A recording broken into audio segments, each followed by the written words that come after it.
kapag sinabi pong 9/9, puwede mo bang i-share kung paan paano yung experience or ano yung experience kung bakit siya gano'n kahirap? Kasi ang number one diyan yung tinatawag na assault, yung pag-ascend niyo, yung sa ano, pag-akyat niyo pa lang, do'n pa lang sobrang hirap na. So, kailangan ng ano mo do'n, yung upper body mo saka yung tuhod mo malakas.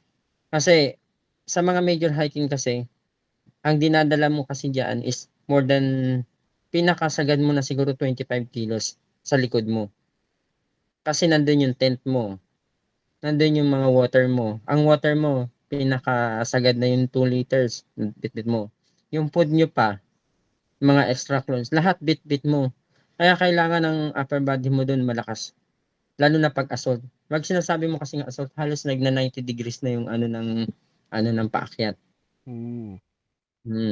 So, dun pa lang, yung masasabi mo, yun ang binagbabasihan ng ano, ng mga tinatawag na mga 9/9. Tapos yung tinatawag na, kasi yan ang giting-giting kasi meron silang tinatawag yung sa assault, yung mga knife edge.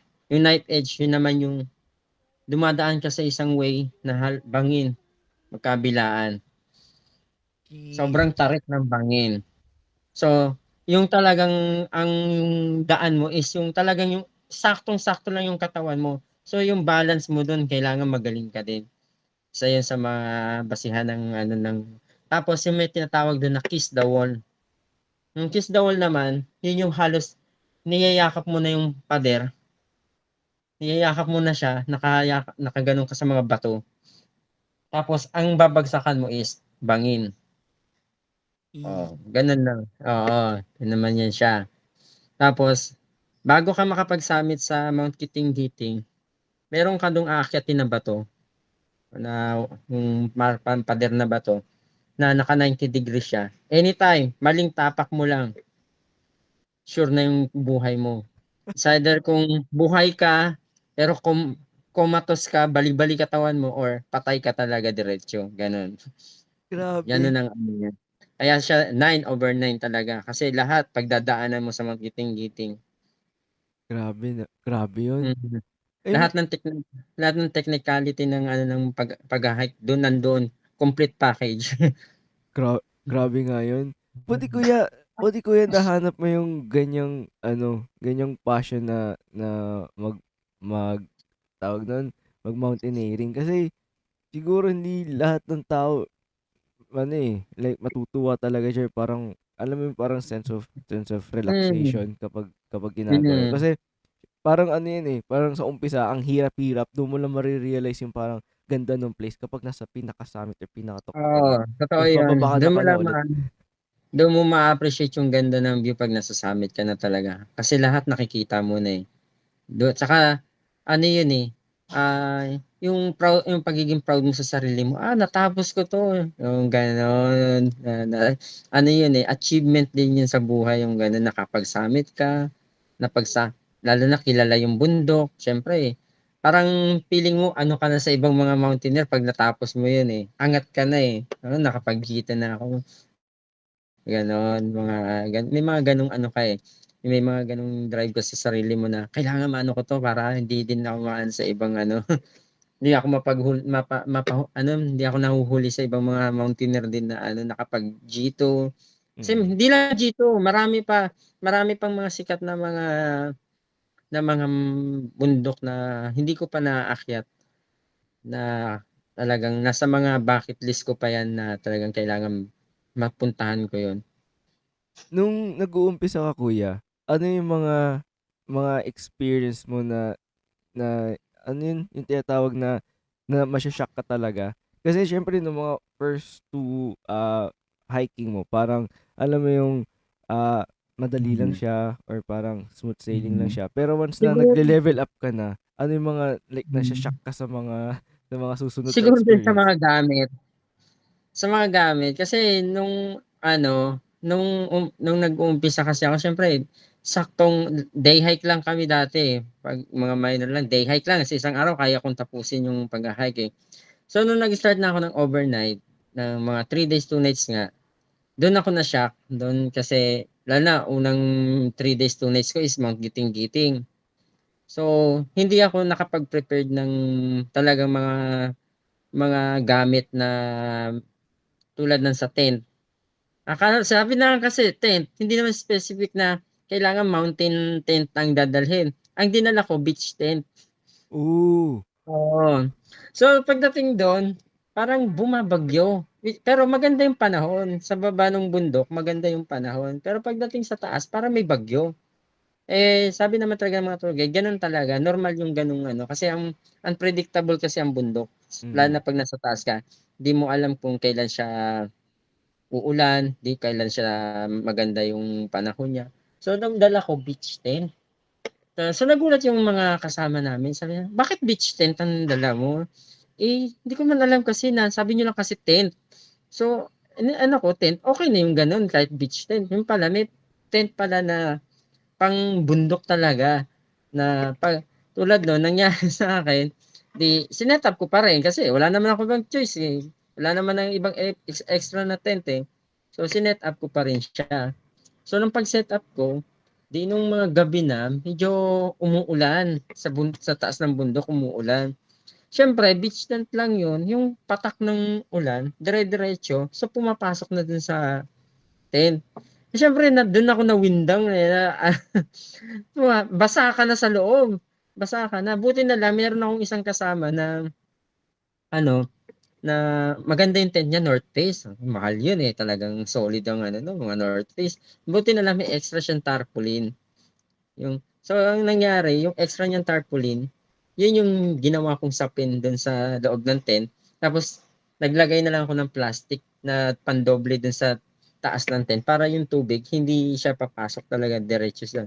Kasi parang nagmo-moist yung pag beach tent, eh. Pag dire-diretso yung ulan, parang nagmo-moist yung dun sa loob niya. So pumapatak yun sa loob. Kaya ang ginawa namin, nilagyan ko na lang ng plastic para hindi talaga ako magmumukhang basang sisiw dun sa loob. Kasi grabe sobrang yun talaga yung na-shock ako na talagang ano na, grabe ito pala yung ano, kailangan alam mo yung mga dadalhin mong mga gamit bago ka sumabak sa mga major hike na tulad nito. Ayun, yun din. Isa yun sa yung hindi ko makakalimutang experience ko talaga, yung sa Giting-Giting na ang dala ko beach tent, Tapos basang-basa.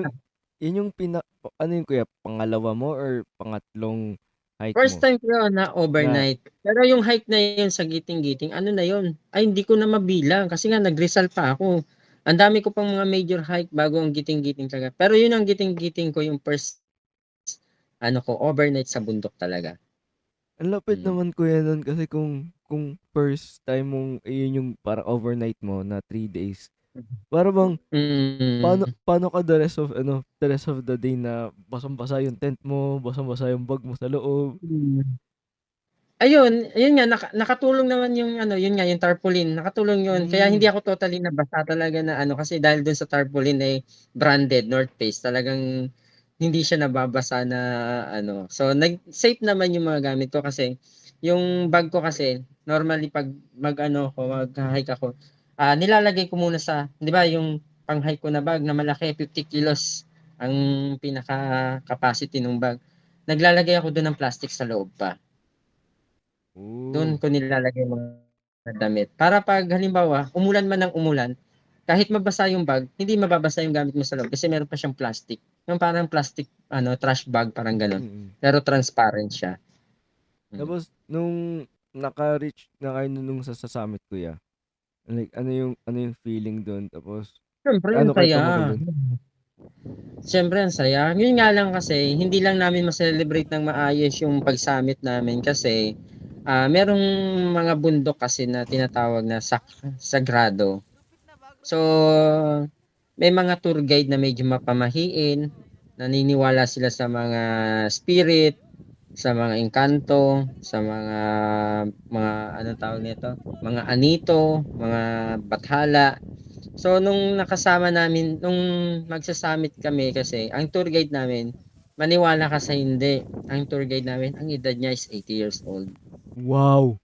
Oo, 80 years old at Wow! nakatsinelas lang siya. Samantalang kami ang mga sapatos namin Merrell, Hoka, Salomon, pero siya grabe nakatsinelas lang, magsa-summit kami.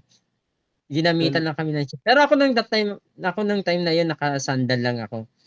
Sandals lang suot ko. Kasi hindi ko wala talaga akong ano sa mga gamit talaga na ano, yung lalo na 'pag mga medyo talaga wala akong idea talaga sa mamahaling gamit. Kailangan pala mga branded yung mga ano, hindi man totally branded basta yung kailangan yung proper gear na mga ano.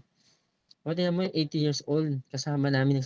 So nung nag-summit na kami, before pala mag-summit kami, sinabihan niya kami na pagdating daw namin sa pinaka-summit, 'wag daw kaming maingay. hmm, Kasi baka daw lalong magalit yung mga espiritu, yung mga tinatawag nilang mga ano dun, bantay sa bundok na hindi natin nakikita. So nung nakapag-summit kami, alam mo yung gusto mong sumigaw kasi ano, kaso pigil, walang boses na lumalabas kasi nga bawal mag-ingay. So yung celebration ay gumaganon lang kami, yung tinataas lang namin yung kamay namin kasi nga baka magalit si tatang, pagalitan kayo. Tapos nagdasal siya. Nung nakapag-summit siya, pumunta siya dun sa isang sulok. Tapos parang nag-ano siya, may ritual siyang ginawa. Siguro nagpapasalamat siya na sa mga ano, mga bantay ng kagubatan, ng bundok. Siyempre, hindi naman natin kailangang anuhin yung mga ano nila. Sumunod tayo kung ano yung ano nila doon. Kailangan irespeto din natin yung ano nila. Kung ano man yung paniniwala nila, susunod lang din tayo. Ganun lang yun. Kasi merong iba, pinagtatawanan nila. Siyempre, bago sa kanila yung mga ganung bagay. Pero ikaw na pag may ano ka sa mga ganun, re-respetuhin mo na lang yung paniniwala nila. Yun, masaya. Kasi hindi ka nga lang makapag-celebrate talaga ng bongga kasi nga dahil nga bawal. Hmm. tapos nung pagbaba nun kuya, siyempre madadaanan mo din yung mga dinaanan mo. Hindi na siya Oo, gano'n yun yung ka-ano, yun hindi na yung siya isa gano'n din yung kahirap. hindi ko makakalimutan nung, yan actually ang mga giting-giting talagang pinaka-memorable sa'kin kasi ang dami ko talagang experience diyan na hindi makakalimutan. Nung pababa na kami ng sa'min, dumaan ulit kami dun sa tinatawag na 90 degrees na Mhm. wall ng bato. So nauna yung asawa ng organizer, yung lalaki, una siyang bumaba. So nasa kalagitnaan na siya ng pababa nung 90 degrees, sumunod yung asawa niya, yung babae, 'di ano din siya. Pero inaalalayan naman siya nung asawa niya din, ng lalaki. So after nun, sumunod naman yung ka-buddy ko, si paring June, pangalan niya. Sumunod din siya. Nung nandun na sa kalagitnaan na din yung ano, so nauna na nakababa sa 90 degrees yung lalaki. Sumunod yung asawa niyang babae naman, nandun na sa kalagitnaan, biglang nadulas. Ooh. Nadulas. Siyempre, ganun siya. Talagang wala siyang mahawakan kasi nga 90 degrees na yun eh. Pwede ka nang dumiretso dun sa buti na lang nandun yung asawa niyan, napigilan yung paa niya ng gano'n. Tapos itong kasama kong si paring Jun, nahawakan siya sa kamay. Ako naman, umpisa pa lang ako ng pagbaba nun, may bato pang nakaharang dito sa tiyan ko. So ako naman, hinawakan ko din yung kasama ko. So ano kami, parang domino ano kami na naghahawakan ng gano'n. Grabe pero yung kaba namin nun, grabe. Siyempre, buhay niya yung nakataya dun eh. Talagang sabi ko, buti na lang talaga. May nauna sa kanya, yung asawa niya. Naitukod yung paa niya dun sa ano. Kasi talaga kung wala yung asawa niya saka yung tour guide dun sa baba, dire-diretso talaga siya. Laglag talaga siya dun sa bangin. Nagbitbit sana kami ng ano. Kung hindi pasyente, bangkay. Eh, tapos na ano, tawag dun, tinuloy mo pa ulit? Hindi hindi Siyempre ka kasi hindi wala ka kaming choice eh. no, I Wala mean kami kuya, na ano, tinuloy mo pa yung pagha-hiking parang hindi ka na natakot dun sa ay experience na na-trauma yun? kasi part ng ano yun eh. Part yun Yun ng eh. ano talaga. Challenge yun eh. Oo. Tapos yun, nung dumaan na kami wala namang wala namang injury na ano nangyari. Kasi dumausdos lang naman siya eh. Para Mm. lang kasi wala naman siya mahawakan talaga. Dumausdos na siya gano'n. Buti na nasalo yung paa niya tapos nahawakan pa siya sa kamay nung ano, nung isang kasama ko. Kumbaga naano naman namin siya na salba. Tapos yung dumaan kami dun sa knife edge, nakakatuwa din yun kasi ano eh, wala siyang clearing. Kasi may mga bundok na walang clearing, maulap. May Mhm. mga sea of clouds. Eh, yung knife edge, yun nga yung sinasabi ko na isang daanan lang, puro bangin dalawa. Eh ako, sanay kasi ako sa height talaga. Hindi ako nalulula. Eh sabi ko, nagsabi ako sana bigyan man lang ako ng clearing. Parang dadasal ako sa sarili ko na bigyan ako ng magandang clearing. Makita ko man lang yung kabuuan ng bundok. Alam mo, mga 10 minutes after, biglang gumanon yung ulap. Yung sir, yung Biglang Ooh. umano talaga siya, as in gumanon talaga. Nagpakita yung bundok. Tapos maya-maya narinig ko yung kasama ko, si paring Jun sa likod ko. Tinatawag ko siya, "Pre, pre, o bakit? Hintayin mo ko." "Bakit?" "Nalulula ako." Kasi nung una hindi siya nalulula kasi may mga ulap na nakatakip. Eh, nung biglang umalis yung mga ulap na, yung talagang nag-anuhan na, lumiwanag, dun niya nakita kung gaano kalalim yung dinadaanan niya. Mm. Ooh. Oo, kasi kampante siya kasi akala niya lang wala lang, akala niya mababaw. Yung pala nung natanggal na yung mga sea of clouds biglang, ang tarik. Kahit ako medyo naano din ako, lalim pala nito. Kung aanuhin mo, susumahin mo siguro mga 3 o 4 na building yung lalim nung dinadaanan pala namin. Cake. Grabe. Grabe Gano'n yun. siya kataas, oo, gano'n siya kataas. Sabi ko, katakot pa. Kaya pala siya knife edge kasi para siyang kutsilyo talaga na yung ano, ayun na na sila, yung oh. dun kayo dumadaan sa talim ng Sa unahan kutsilyo. na. Tapos pag ganun yung Ready na rin. yung ano nyo, yung dinadaan. Yun lang. Basta sobrang memorable sa akin yung bundok ng Mount Giting-Giting talaga. Tulog. After nun, kuya, ano yung mga, siguro, iba, na-experience mo yung Mount Kiting-Kiting na yan. Mm. After nun, ano pa Extreme. yung susunod na bundok na parang gusto mo mag-level up?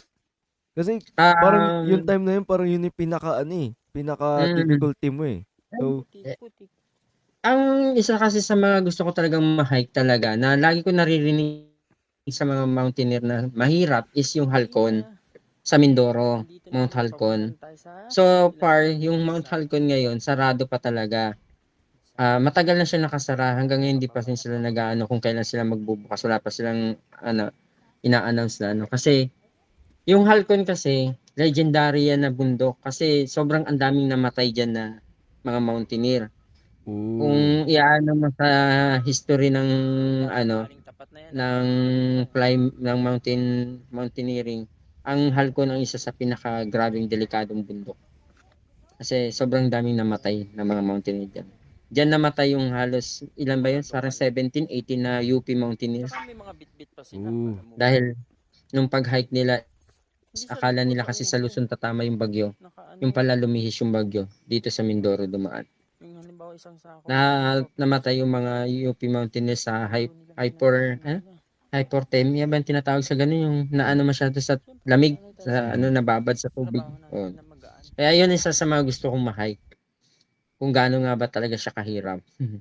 Mm.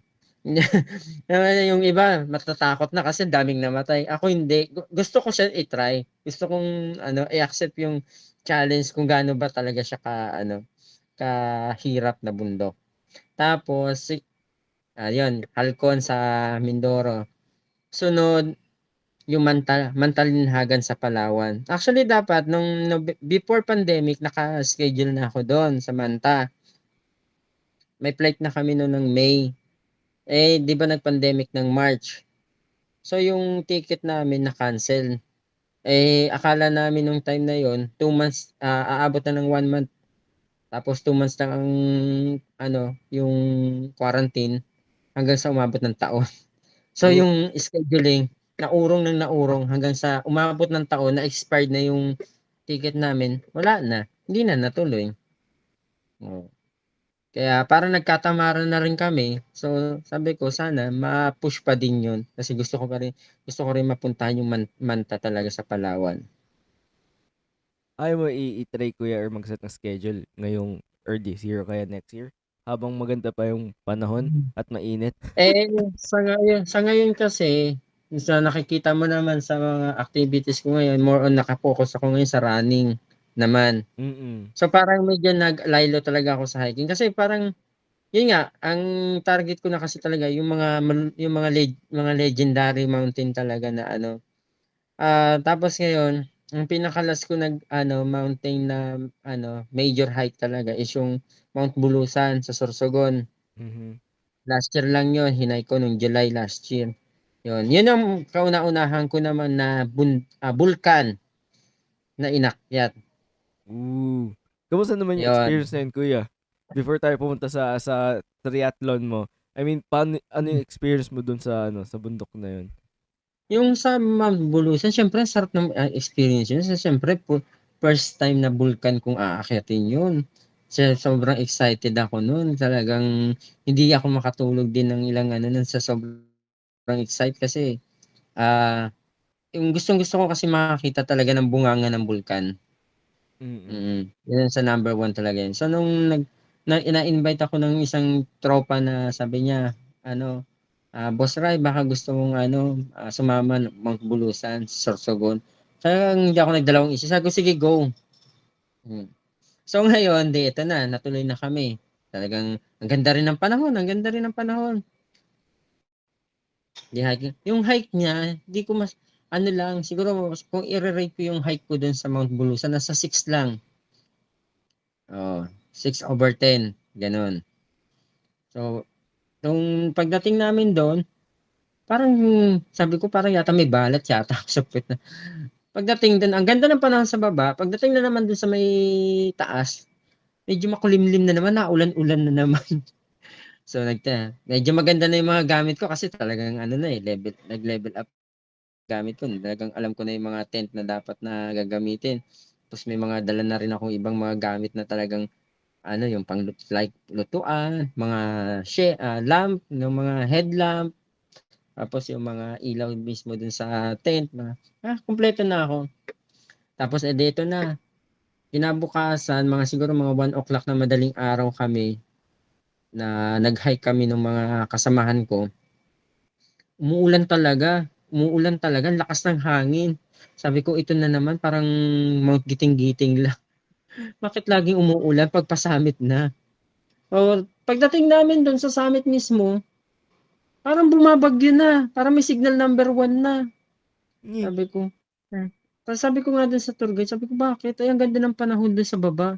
Sabi niya, sir, siguro, medyo maingay tayo kagabi, kaya medyo nagalit tayo. Parang may ganun na naman silang paniniwala. Aha. Okay. So hindi ko talaga nakita yung bunganga ng bulkan. Kasi wala, ano siya ma-fog. Ang kapal ng fog. Hindi mo siya makita talaga. Pero tumungtong kami dun sa bato na pinagpipicturean doon. Sabi niya, Hmm. yan sir, yung likod mo na yan na puro white na yan, yan na yung bunganga ng bulkan. Sabi niya, hindi lang talaga natin makita kasi wala. Kasi masama yung ng panahon. Wala, medyo naghinayang ako kasi tawag nito, gusto kong makita yung ng bulkan. Pero sabi naman nung doon, tourism, sabi niya sir, anytime pwede kayong bumalik dito, wala na kayong bayad sa registration or sa mga basta ipakita mo lang yung ID mo. Yan, binigyan nila ako ng ID. Medyo blurred. Ooh. Yan. Na ito yung pe-present ko lang sa kanila na libre na ako sa lahat. Wala na akong Hmm. babayaran sa tour guide, sa entrance fee, sa environmental registration. So yung pagpunta ko na lang yung problema ko, yung sasakyan ko na lang pagpunta. So wala na akong aanin sa kanila. Basta ipakita ko lang Ganda. 'to. Ito yan, may Ganda. may picture. Before kami pumunta doon, nagpa-send sila ng picture kasi daw para sa ID daw. Yan. Bulusan Volcano nakalagay diyan. Mm. Bulusan Volcano. Yan. Yan yung isa. Tapos, ito yung mga certificate ko sa mga hiking. May certificate pa talaga may Yeah, certificate talaga kayo? pag mga major hike, may mga certificate yan. Pag mga Hmm. minor meron din naman ng mga minor hike. Kaso, sa minor, ang binibigay na certificate, pag halimbawa, ang inakyat mo mga trilogy, sa isang araw, 3 bundok, or meron tayong tinatawag na Andeka. Yung Andeka, yun naman yung inaabot ng mga 11 mountains. Sa isang araw, kailangan matapos mga 11 mountains. Yun. Yan. Ito yung mga certificate ko. Yan. Ito, certificate ko to sa Mount Pulag. Mhm. Mount Pulag sa Benguet. Yan.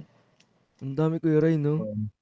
Ang galing. Yan. Puro yan Mount Pulag. Kasi 3 beses ako ng Mount Pulag, kaya 3 certificate din. Actually, pang 5 beses ako nag-Mount Pulag, pero yung 2 hike ko, hindi na ako humingi ng certificate kasi naumay na. Puro certificate na lang. Mhm. Tapos ito naman yung mga certificate ko, itong 2 to. Ito yung mga certificate ko naman nung mga trilogy na tinatawag. 3 bundok yan. Yan, tulad nito. Mga Binakayan, saka Hapunang Banoy. 3 bundok yung inakyat ko sa isang araw. Kaya may certificate siya sa ganun. Pero minor hike lang to na tinatawag. Mhm. Day hike lang siya, hindi siya overnight. Tapos sinundan siya ng ito naman, yung certificate ko yung Parawagan, Lagyo, saka Susong Dalaga. Oh, di ba? Continuation to ng neto. Oo. Ito yung niya, tinatawag na version 2. Ito version 1. Oh, di ba may mga ganun pa sila. Mm. Version 1 to. Ito yung version 2 certificate ko. So natapos ko pareho. Tapos, ito naman yung certificate ko sa Mount Giting-Giting. Ayan. Amazing. Kailangan mapapatunay talaga na kasi may seal siya ng Department of Environment Natural Resources. Lahat ng certificate ko may ganyan. Selyado talaga yan ng DNR. Ang Tapos, galing. ito naman yung certificate ko ng Mount Arayat. Oh. Actually, ang Mount Arayat, as in, ang hike mo lang sinasabi mo Mount Arayat. Pero kasi, hindi ako nag-hike ng Mount Arayat, na Arayat lang. Meron kasi siya tinatawag na Pinnacle. Yung tawag dun sa Pinnacle yun yung 4 na peak yung mo, tatapusin mo. Isang bundok, pero 4 na peak yung iikutin mo. So, usually, ang peak ng isang bundok, iisa lang. Ito kasi si Arayat, meron siyang 4 na peak. Yung 4 na yun, kailangan. Dito naman, ang na-experience ko dito, day hike to. Na-experience ko dito yung pababa. Mhm. Sobrang tarik ng pababa ng bangin. Sobrang tarik ng pababa niya, halos tinatakbo ko na yung pababa. So sa bilis kong tumakbo, di ba, nagra-runner naman talaga ako, tinatakbo ko na. Hindi ko na control yung takbo ko pababa. So nakita ko na bangin na yung didiretsuhan ko. Bayad So ko yan. para hindi lang talaga ako dumiretso sa bangin, alam mo ang ginawa ko? Binangga ko yung sarili ko sa kahoy. Binangga ko Ah, yung sarili ko talaga, binangga ko ng ganun. Ayun, nabangga ko, talagang nakakita ko ng star ng konti. Oo. Tapos dumugo, pumutok yung tenga ko. Pumutok. So, sobrang eh, lakas ng impact ng pagkabangga ko sa kahoy, dumugo siya. Nung pag ganun ko, tumutulo na yung dugo ko dito. Dito. Yun naman ang experience ko dito sa Mount Arayat. Saka nabuwisit ako sa bundok na to kasi ang lalaki ng lamok. Grabe, literal as in parang akala mo na yung lamok nila, akala mo yung basta ang lalaki talaga. Sobra. Ito yung yung bundok na yung ang daming lamok. Oo, yan. Tapos ito yung Santa Ines Trilogy ko naman. Sa Tanay Rizal naman 'to. Ang experience ko naman dito is yung putik. mhm. Umulan kasi nung time na yon na nag-hike kami. So sobrang putik niya, nadulas ako, gumulong ako dun sa bangin. Hindi naman siya delikado na pagkabangin. Tapos nung dumating na ako dun sa baba ng bangin, yung tumbler ko, nasubsuban ko. Talagang basag yung nguso ko dito. Talagang Eh, pumutok dugo din. Yan naman ang experience ko dito sa Santa Ines Trilogy.